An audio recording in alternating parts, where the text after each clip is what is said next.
Terlebih dahulu nama lengkapnya siapa dan jabatannya sebagai apa? Ya, saya Ahmad Sofyan, lecturer spesialis di Business Law Binus University.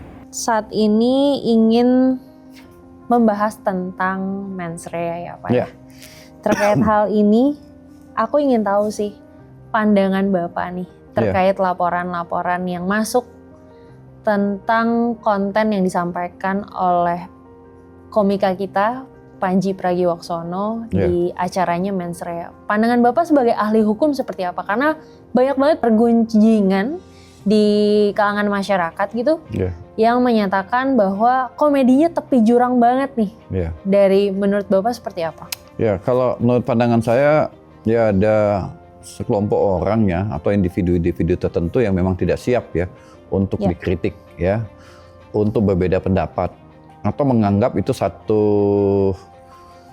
perbuatan pidana. Padahal kita tahu sendiri apa yang dilakukan oleh Pandji sebagai seorang komika itu adalah hiburan. Jadi niatnya untuk tampil di atas panggung itu adalah menghibur ya, dengan berbagai joke, tentu joke yang juga mengandung fakta atau mengandung peristiwa yang umum publik juga sudah tahu ya. Publik juga sudah tahu ya. Publik sudah tahu dan pengetahuan publik itu disampaikan di atas panggung kemudian dengan candaan-candaan dan lelucon. Jadi itu sebetulnya ada common sense, pengetahuan umum yang disampaikan di Pandji, cuman banyak yang nonton. Nah, orang karena banyak yang nonton disampaikan oleh seorang komedian nasional. Jadi orang-orang yang merasa tergelitik ya, memanfaatkan orang lain gitu ya untuk melapor. Jadi menurut saya ya kalau memang dia merasa tergelitik, terganggu dengan konten itu, Anda sendiri yang lapor. Jangan membawa-bawa orang lain untuk membuat laporan gitu loh. Tuh. Jadi ini orang yang melapor sendiri nggak ngerti tentang delik yang dilaporkannya, pakai pasal 300 tentang penistaan agama, dia nggak ngerti. Jadi misalnya disebut bahwa Muhammadiyah dan NU menerima kompensasi konsensi tambang karena mereka berjasa dalam mendukung atau beratribusi terhadap pemerintahan.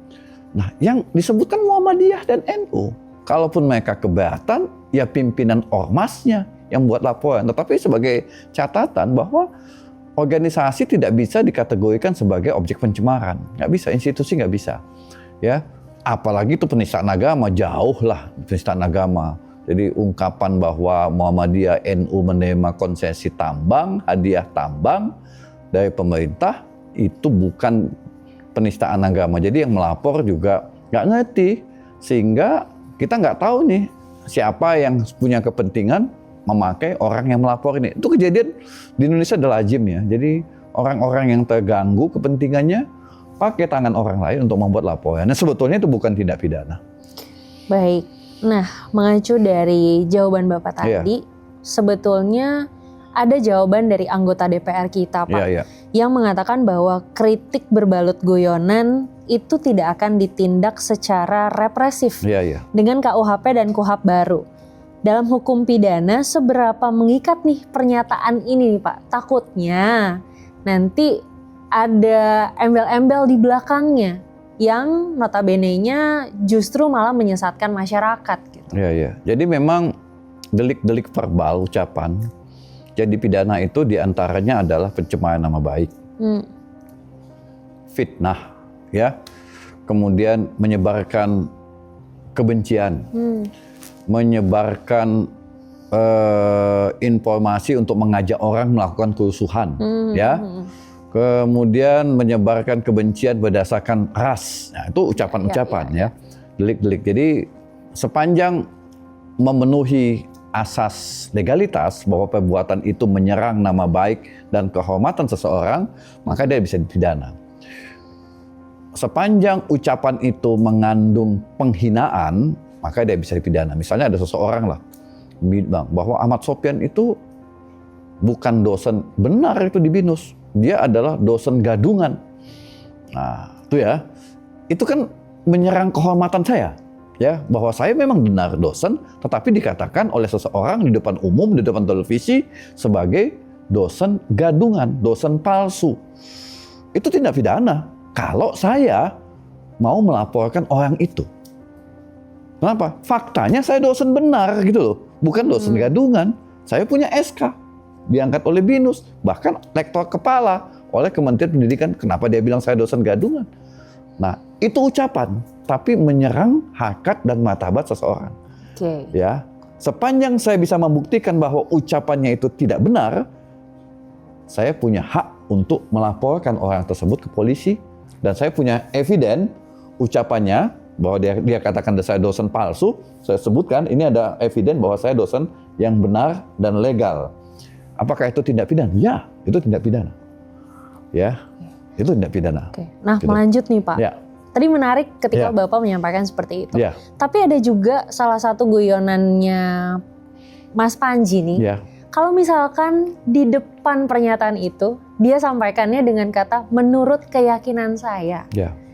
Nah, apakah tadi penyampaian Bapak itu masih bisa berlaku ya? Menurut keyakinan saya itu sebetulnya ucapan untuk menyerang harkat dan martabat orang atau tidak.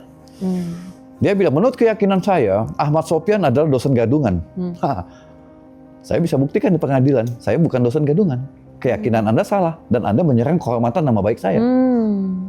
Nggak bisa menurut keyakinan itu dijadikan alasan pembenar untuk menyatakan saya sebagai dosen gadungan. Kalau begitu, delik-delik pencemaran nama baik akhirnya tidak bisa. Delik-delik, menurut keyakinan saya, suku Ambon itu pekerjaannya adalah debt collector dan pekerjaannya itu membuat kerusuhan.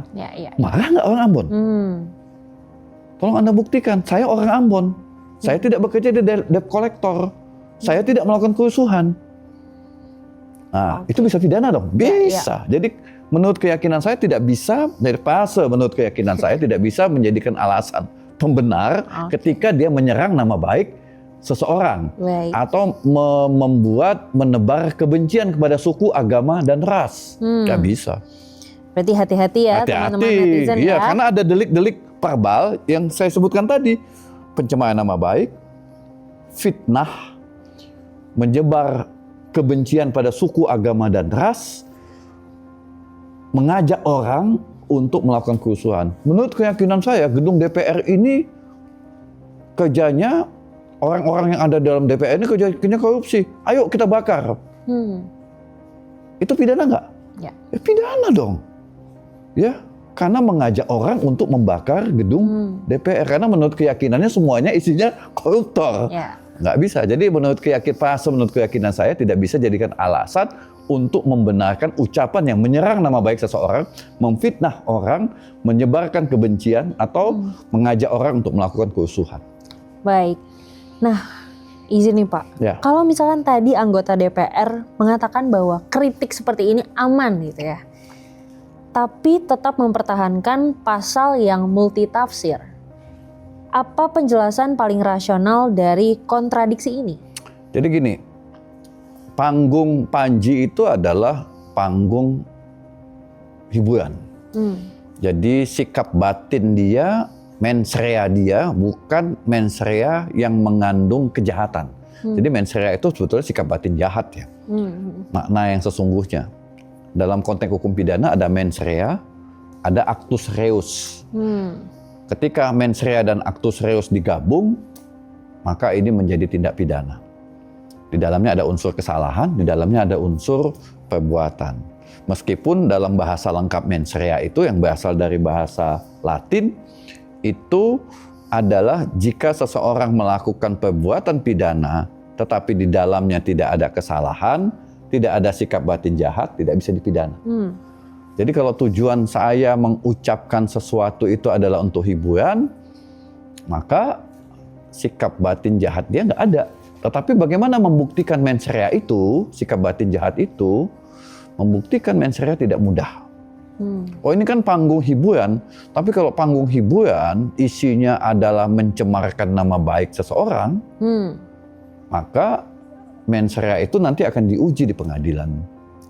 Resikonya apa? Orang ini ditetapkan sebagai tersangka, terdakwa, lalu di pengadilan dia menyatakan bahwa saya tidak punya niat jahat untuk menyerang nama baik seseorang, tidak mau. Saya itu menyatakan Pak Ahmad Sopyan sebagai dosen gadungan hanya humor katanya.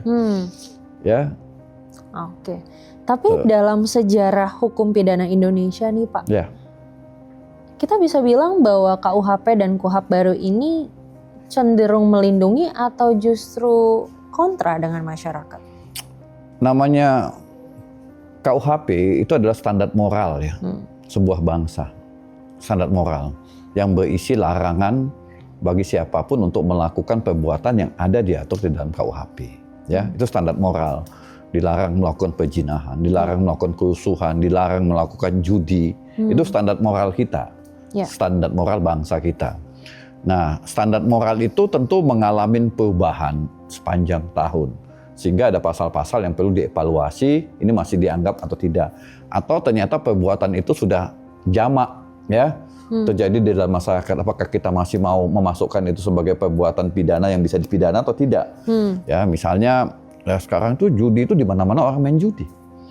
Kalau semua ditangkapin, negara akan memiliki kesulitan juga memberi makan mereka. Apakah judi perlu diregulasi? Dulu orang yang bekerja sebagai prostitusi ya atau pekerja seksual komersial itu adalah kejahatan. Tapi itu udah banyak, ada ratusan ribu bahkan jutaan. Itu maka mau ditangkapin. Berubah ya. Sekarang ini pengguna narkoba banyak sekali. Sehingga ada wacana di banyak negara maka sudah dibilang pengguna narkoba nggak perlu dipidana, yang perlu direhab. Karena udah banyak yang menggunakan itu. Negara gagal dalam mencegah orang dalam menggunakan narkotika atau narkoba. Sehingga nggak lagi perbuatan pidana. Tetapi masuk dalam rehab. Sama aja dengan orang yang menggunakan narkoba itu sebagai perokok atau peminum minuman keras. Karena udah banyak. Jadi memang hukum pidana itu mengalami perubahan sesuai dengan perubahan karakter yang ada dalam masyarakat. Baik. Tapi siapa yang sebenarnya menentukan batasnya nih Pak? Kalau kita bicara tentang kasus, aku nggak bisa bilang kasus juga ya, belum dikasuskan seperti itu. Untuk yang terjadi di sini kontennya Mas Panji Pragiwaksono, siapa yang menentukan batasnya antara kritik, satir, dan penghinaan gitu? Jadi kalau kita menyatakan pernyataan pencemaran nama baik itu utuh, ya, bukan hanya mengatakan dia pendek, itu nggak bisa dikatakan pencemaran nama baik, ya. Masa dibilang pendek, lalu pencemaran nama baik, walaupun dia tinggi, ya kan? Jadi nggak sesederhana itu untuk menentukan sebuah norma. Jadi yang jelas di dalam panggung komika itu tuh bukan kejahatan, itu sindiran-sindiran. Kalau dia memang mencemarkan nama baik, dia jelas tuh Ahmad Sopyan, dosen gadungan, ini lengkap itu, satu statement yang panjang, bukan hanya sentilan-sentilan, bukan. Jadi itu sentilan, candaan. Jadi memang bukan benar-benar, si Mr. R itu dulu menculik aktivis. Apakah itu pidana? Ya enggak lah. Ya, itu sedang menjadi perdebatan publik dan udah banyak artikel-artikel yang menyatakan Mr. R itu menculik aktivis yang belum pernah dibuktikan. Apakah itu menjadi kejahatan? Ya enggak lah. Karena itu udah wacana yang perlu diklarifikasi, ya itu bukan kejahatan menurut saya. Mr. G itu pelongok-pelongok dan ngantuk katanya. Apakah itu penghinaan? Pencemaran nama baik? Enggak. Karena itu bukan hakikat martabat. Tapi publik juga menyatakan dia ngantuk, dia pelongok-pelongok, dan itu udah lancip. Lalu disampaikan di dalam sebuah panggung. Enggak, itu bukan kejahatan. Jadi kejahatan itu jelas ya. Dia memang punya sikap batin jahat, maksudnya ingin menyerang nama baik seseorang, ya. Dan puas dia dengan menyerang nama baik seseorang karena targetnya tercapai. Itulah yang dikatakan sebagai tindak pidana. Baik. Iya. Nah, dalam hal ini nih Pak, apa yang lebih menentukan keselamatan kritik hari ini?